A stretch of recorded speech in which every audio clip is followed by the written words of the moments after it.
Donc, je suis l'heureuse propriétaire du château de Caminsac, grand cru classé de Haut-Médoc, 5e grand cru classé. Donc, moi, je suis l'heureuse propriétaire depuis 2005. Propriété que nous avons rachetée avec mon oncle Jean Merlot, également propriétaire de Gruault-la-Rose, à la famille Forner.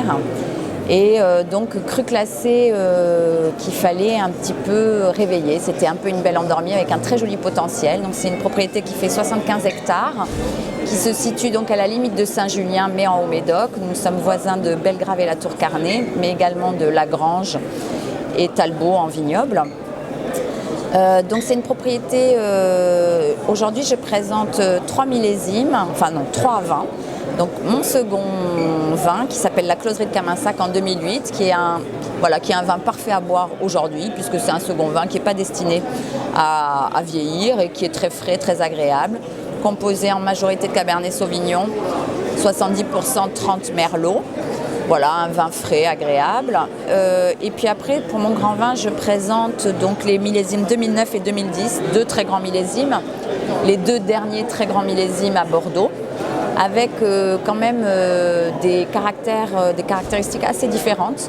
C'est-à-dire que c'était des millésimes chauds, où les conditions climatiques étaient optimum, mais on peut considérer que 2009 est peut-être un peu plus démonstratif, plus charmant, plus visible en fait. 2010 c'est vraiment le millésime serré avec une trame extrêmement complexe et à mon avis le plus grand millésime qu'on ait jamais fait à Bordeaux en fait.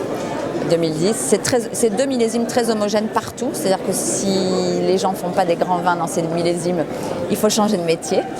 Voilà, et après on apprécie de les boire aujourd'hui, mais c'est quand même des vins plutôt de dégustation que j'encourage à garder une dizaine d'années en cave. Des heureux élus des 61 crus classés en rouge en 1855. On est donc évidemment dans une course d'émulation qualitative. On est nombreux en fait à appartenir à des associations où on promeut nos vins ensemble. Donc en fait on a toujours l'occasion de se rencontrer, de se croiser, de goûter nos vins et donc d'essayer de maintenir le niveau qualitatif et le rêve que les clients attendent par rapport à ce savoir-faire très ancien et ce classement qui nous consacre. Après, évidemment, ce qui est aussi très important, c'est que chaque vin doit travailler sur sa personnalité propre, puisqu'en fait on est quand même tous plus ou moins voisins, nos vignobles se touchent et quand on parle de terroir, en fait il ne s'agit pas de sol, mais il s'agit vraiment de l'alchimie du travail des hommes pour sublimer ce que la nature nous donne. Donc travailler sur l'identité aussi, c'est très important.